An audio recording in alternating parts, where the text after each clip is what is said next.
आपल्याला सगळ्या बाजूनं शांततेत सावध राहायचंय. मला मराठा समाजाने शब्द दिलाय, मराठा समाज कधीच बदलणार नाही याची मला खात्री आहे. मुंबईत शांततेत आंदोलन करायचंय,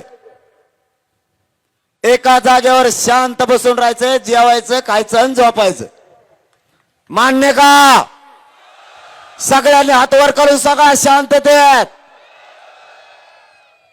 आणि आता मला नुसतं एखाद्याने म्हणून द्या सरकारच्या, तिथं आल्यावर काही घडत असतं राव असं मला म्हणते. आता नुसतं ही म्हणत होतो तरी तिथं ठेवून एखादी. माया समाजाने शब्द दिलाय मला दुसऱ्यांदा, मला माहिती आहे माझी जात काहीच करीत नाही. उलट मला याने बेजार केलंय. हे म्हणतात कवर म्हणता का तुम्ही शांत, दम निघा नाही त्यांना.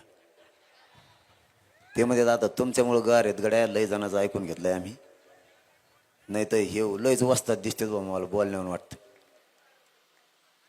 पण शांत राहायचं. शांततेच्या युद्धात एवढी ताकद आहे माय बापा. मुलगा म्हणून तुम्हाला सांगतो, हे तुला आरक्षण भेटलं काय? तुलाच म्हणतोय आरक्षण भेटलं? थांब ना, आम्ही कायला बोलत होतो इकडे, कायला बसले ते 7-8-10 लाख लोक कशाला बसले तिथं? आपल्याला आरक्षण पाहिजे आणि हे शांततेचं युद्ध आहे. 70 वर्ष आरक्षण निर्णयाच्या प्रक्रियेत येत नव्हतं. या शांततेच्या आंदोलनानं आरक्षण शेवटच्या टप्प्यात आणून ठेवलंय. आत्तापर्यंत 54 लाख मराठ्यांना आरक्षण मिळालं. आपली मागणी आहे 54 लाख मराठ्यांना तात्काळ प्रमाणपत्र द्या, त्याच्या परिवाराला तात्काळ द्या आणि सगळ्या सोयऱ्यांचा अध्यादेश काढा. गणगोतातील सगळे सोयरे असं आपण त्यांच्याकडे मांडलेलं आहे. आणि छोट्या मोठ्या 2-4 आहेत, पण मेन याच्यातच माझं मराठ्यांचं भविष्य आहे. आणि आरक्षण कुणबी प्रमाणपत्र म्हणजे ओबीसीतूनच आहे आणि आरक्षण मराठ्याला ओबीसीतूनच पाहिजे, इकून तिकून आम्हाला नको.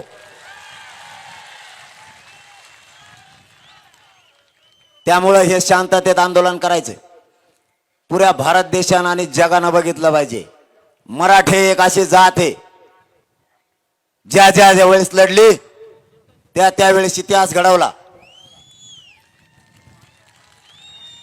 आणि आता हे दुसऱ्यांदा मराठा समाज करोडाच्या संख्येनं मुंबईत एकत्र आला, शांततेत आला आणि शांततेत आरक्षण घेऊन वापस गेला. हा दुसरा इतिहास घडला पाहिजे.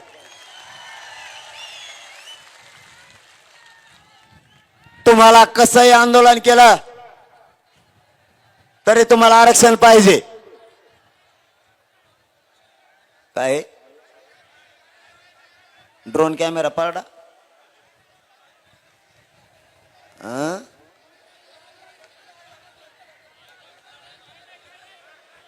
पाणी टाका, पाणी टाका. बाकीचे बाहेर आहे, बाकीचे आहे ना बाहेर. बाकीचे बाहेर आहे.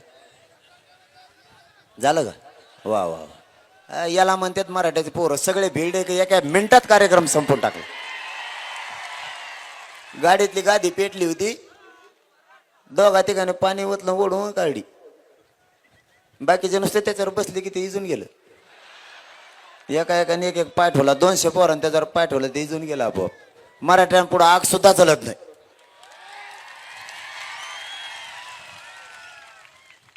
इथून पाठीमाग लढाईचा इतिहास झाला, आता शांततेचा इतिहास मराठा एकदा घडू लागा आणि तो घडवायचा आपल्याला.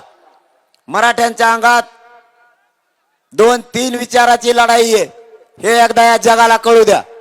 लढून सुद्धा मराठा जिंकतो आणि शांततेत जरी बसला तरीही मराठा जिंकतो. हे पुन्हा एकदा सिद्ध करायचंय. आता या सगळ्या बारीक सारीक गोष्टीकडे लक्ष असू द्या. रस्त्यानं ट्रॅफिक करायला सुद्धा आपलेच पोरं गाडीतून उतरून मदत करत जा. गाड्या आता पुन्हा एका मागे एक घ्या, पुढे घेऊन पळापळी करू नका. सगळ्यांनी वाशीतच थांबायचंय. अरे पण आधीच जाऊन थांबू नका ना, एका मागे एक थांबा ना. माया माग रती कोणीच नाही राहिलं. आपण इकडं गेलो ना, तुम्ही पुढं तसं मागा नाही म्हणत मी. गाड्या तुम्ही तर हलतच नाही मला पक्क माहिती. आणि मी बी नमुना असा आहे, मी तुम्हाला सोडित नाही मरुस तर आता. आणि कोण कोण मराठ्याच्या वाटा जात आहे ते बी मला इथून पुढे बघायचंय. त्याच्यात धमकच नाही राहिले पाहिजे मराठ्याच्या विरोधात जायची.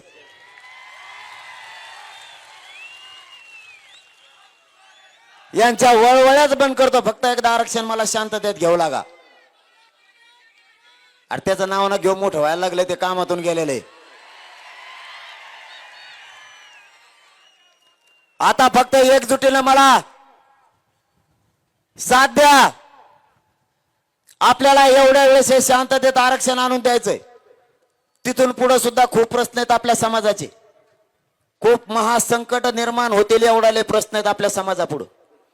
अशीच एकजूट ठेवली ते सुद्धा पायाखाली मुरगाळते मराठी. ते संकट सुद्धा चालता चालता एकजूट असू द्या. शब्द मोडू नका. मी तुमचा मोडणार नाही, आतापर्यंत नाही मोडला. शेवटचा शब्द सांगतो, शेवटच्या माणसाला आरक्षण मिळाल्याशिवाय आंदोलन बंद होणार नाही. आंतरवालीतलं आंदोलन आजही सुरू आहे. साखळी उपोषणवाले साखळी उपोषण करतायत. आणि रोज संध्याकाळी महाराज मंडळींचं कीर्तन आहे. महाराज मंडळी पहिल्यांदा वेगळंच भाषण करीत होते कीर्तन. आता सगळं मुंबईच सांगत आहेत. ते बी डायरेक्ट महाराज मंडळीला माझी विनंती, या लोणावळा या मावळ प्रांतात तुम्ही समाज प्रबोधन करताय. या आंदोलनाला आपण प्रचंड ताकद दिलेली, याची जाणीव मराठ्यांना. तुम्हाला मधल्या काळात काही त्रास झाला काही महाराज मंडळीला, हे सुद्धा आम्हाला माहिती. आम्ही तुमच्या बाजूने बोललो नाहीत, कारण आरक्षण घ्यायचं. तुम्हाला त्रास दिलेला आमच्या पक्का ध्यानात. एकदा आरक्षण मिळू द्या, त्यांचा हिशोब आम्ही पुरा करणार. तुम्ही फक्त माग हटू नका. या मराठ्यांच्या लेकराशी पाठीशी महाराष्ट्रातला सगळा मराठा समाज जनजागृतीसाठी पुन्हा सज्ज व्हा आणि यांच्या पाठीशी उभा राहा. तुम्हाला दिलेल्या त्रासाला देश विदेशातील प्रत्येक घडामोडींचे लाईव्ह अपडेट मिळवण्यासाठी आता साम टीव्हीच्या सर्व सोशल मीडिया प्लॅटफॉर्मला लाईक, फॉलो आणि सबस्क्राईब करा. तसंच सर्व नोटिफिकेशनसाठी बेल आयकॉन प्रेस करायला विसरू नका.